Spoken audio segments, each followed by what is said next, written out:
Hello everybody, Markiplier here, and thank you guys so much for being with me through 1,000 videos. It's hard to even imagine how we've gotten from this point, and I really wanted to do something special for the 1,000 subscriber milestone, or not 1,000 subscriber, 1,000 video milestone, and I think this video is really going to explain to you guys how I got from point A to point B, and how you guys have helped change my life, because these things are really important to me because they tell how I became the person that I am, and I really do appreciate you guys for sticking with me.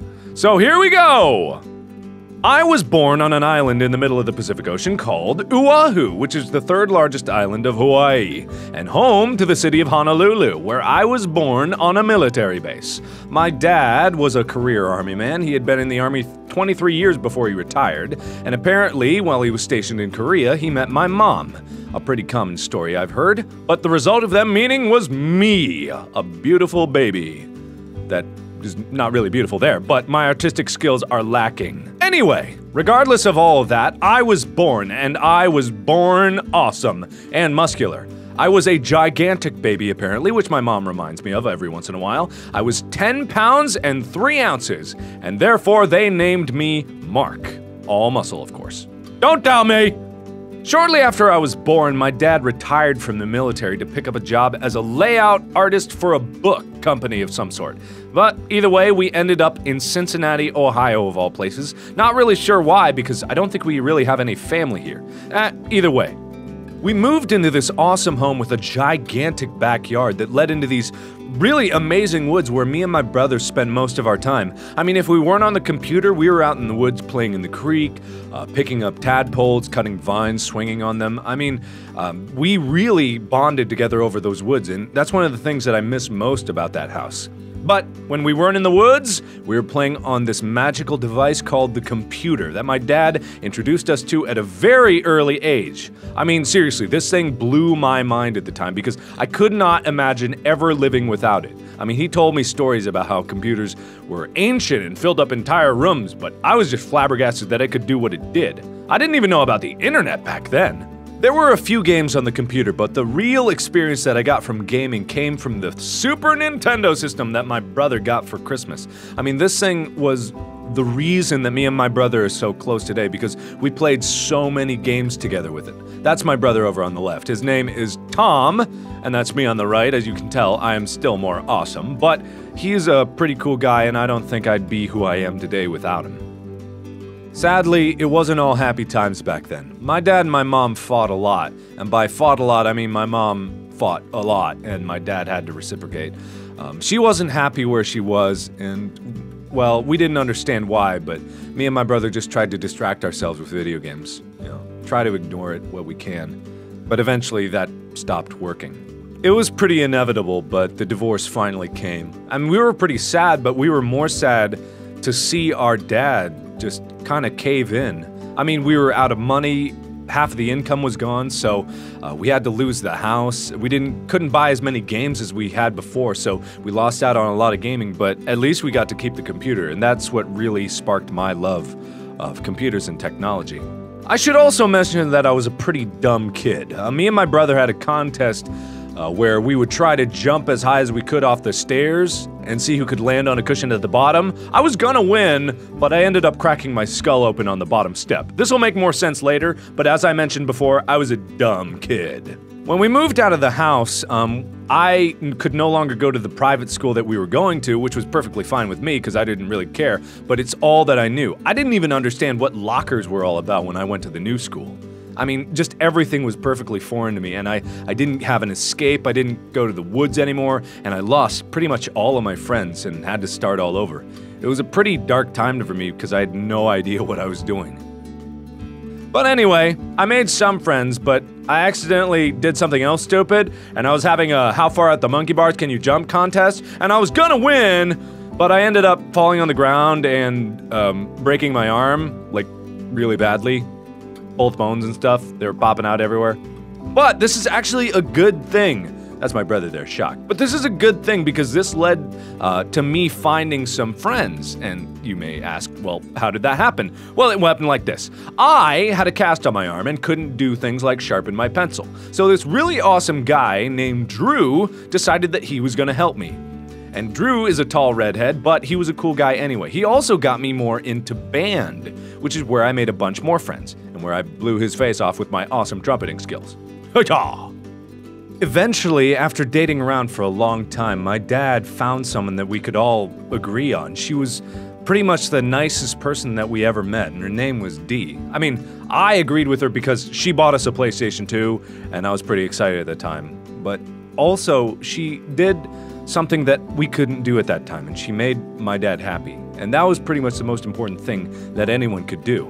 And from then on, high school started to become a breeze. I was moving through the grades, doing fine, being a good student. I made a lot of great friends, both in band and out of band. I got to play some great games, I was really happy with what I'd done, like Half-Life 2 and stuff. And I had a few girlfriends here and there, and that's always pretty fun when you're just a young teenager and first experiencing the wonders of a relationship and making out and stuff. That was pretty cool, and all in all, things were looking up from that period where we didn't really have anything and didn't have games again, and we're kind of unhappy drifting through life, so things were looking up all the way to going to college, and I was really excited to finally be able to go out on my own. But then, my father brought me some bad news. He put a piece of paper in front of me and just let me read it without saying anything. And I was a pretty smart kid, so I understood every word that it said, all the techno mumbo jumbo, but the main thing is that in basically big bold letters it said cancer, and the really bad kind of cancer. So that was a really tough time for me because I kind of lost sight of what I was doing. Everything seemed kind of clear to me before, but right now everything was kind of just getting away from me. I thought I knew exactly what I wanted to do, which was make video games. I wanted to do it. My dad didn't agree with me, but I thought that that was what I was going to do. However, I started to realize that games might not work, so I kind of put that off the table and focused on going to engineering. I was originally in civil engineering, but moved into biomedical engineering because they had a medical school program. But that didn't work out either. I didn't want to do that, so I flip-flopped back to engineering again, and then I thought, hey, if I'm going to do what I want to do, I got to do games, and I really couldn't decide what I was going to do with my life. I was kind of at a crossroads and just frustrated. Then, 1 year later, we were all home for summer, and my dad was getting pretty bad with cancer, and he wasn't himself anymore.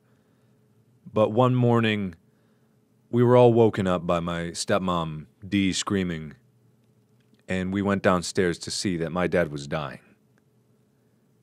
And the last words that he said to me were, "I love you so much."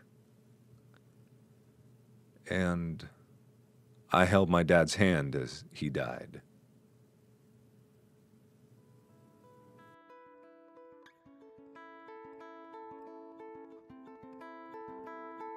After my dad died, I became more confused than I was before because I was so far into engineering that I didn't think that I could get out anymore. And I was stuck in these mind-numbing co-op jobs that were literally me sitting at a computer 8 hours a day, doing 2 hours worth of work, and nothing else. It was absolutely horrible, and I didn't want to do that for the rest of my life. And I didn't have time for games, I didn't have an escape, I had no idea what I was gonna do. So I kind of drifted for a few years. And I dated in and out, from girl to girl, but I eventually met this one girl who I kind of liked. She was really cool and really nice, and her name will be Barbara. That's what we're going to call her for now. Her name will be Barbara with a C. But anyway, I finally brought her to my mom, who I was living with, because after my dad died, I didn't have my own place, and she did not approve, which made me mad, and she was kind of confused. I was very upset because my mom got so mad that she eventually kicked me out, and there's more to it than that, but that's basically the long and the short of it. So I got mad, and she got mad, and then I went off and get my own apartment because I had a job at the time, that crummy co-op job, but it was still a job. Unfortunately, after I got my new place, my boss told me 3 days before I was supposed to come in for the new quarter that I didn't need to show up, which made me more mad. But I didn't yell at my boss, professionalism and all that. But at the end of the day, I was running out of money and my girlfriend wasn't helping me, and then she started getting mad at me for not being able to do something or other. I can't really remember why she was mad. She was mad so often. But eventually this caused a schism in the relationship, and the stress started to get to me. I was sadder and sadder than I was before, and I just couldn't be in the relationship anymore. But after we left each other, I was stuck alone in my apartment, and I didn't know what to do. And I had this suspicious pain in my side that turned into extraordinary pain in my side. And this extraordinary pain plagued me for a bit, until one day I woke up in so much pain that I had to go to the hospital. So I went to the hospital, where they told me that my appendix was about the size of a beach ball and needed to come out immediately. They also told me that I had a tumor the size of a fist in my adrenal gland, and that needed to come out too, but at a later date. So this was pretty shocking news, and on top of everything that had happened already, I was pretty much stressed enough as it is. But I managed to truck through it somehow, thankfully for reconciling with my mom, and my stepmom was still there for me. The surgeries went well, and I ended up recovering in the hospital for about 2 weeks, and had a lot of time to think about what I'd done. And the more thinking I did, the more frustrated I became. It seemed like everything in my life was completely out of my control, and I had no choice in the matter. So finally, I decided that enough was enough, and I was going to do what I wanted. But I was still stuck in the hospital, so I got angrier every day. Grr! So when I finally did get out of the hospital, I decided that I was going to do my own thing. And what I decided I was going to do was going to be sketch comedy videos. So I ended up using my tax refund that I had to buy a camera. I ended up doing very little with this camera immediately, so I decided to focus on a few more things before I got started. I got better with my grades in engineering, I decided to dedicate myself to playing games that I wanted to play, and then eventually I decided that I was gonna make my own identity on the internet, and more specifically on YouTube, where I was able to start a channel that finally made me happy. I didn't even care that I didn't have that many subscribers in the beginning, because even the few people that did watch me, I was more than happy to do everything it took to entertain them. But as I kept playing, things started exploding. Like, the subscriber count went crazy, and now I have more subscribers than I know what to do with. And I'm just happy that anyone watches my videos. And that's what really changed my life, and it's happened very recently. Like, before, I was totally out of control of everything, and now I'm finally able to do what I love. So thank you guys, sincerely. I owe everything in my life right now to the support that you have given me. I was lost before. I had no purpose before. But now we're able to change the world, do good, raise money for charity, do just everything we want to do to help improve the world. And I am so grateful that you guys decided that I was worthy enough to subscribe to. So sincerely, thank you guys so much. I owe you everything that I have now.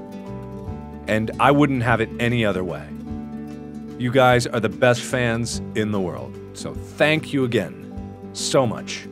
And as always, I will see you in the next video. Bye-bye!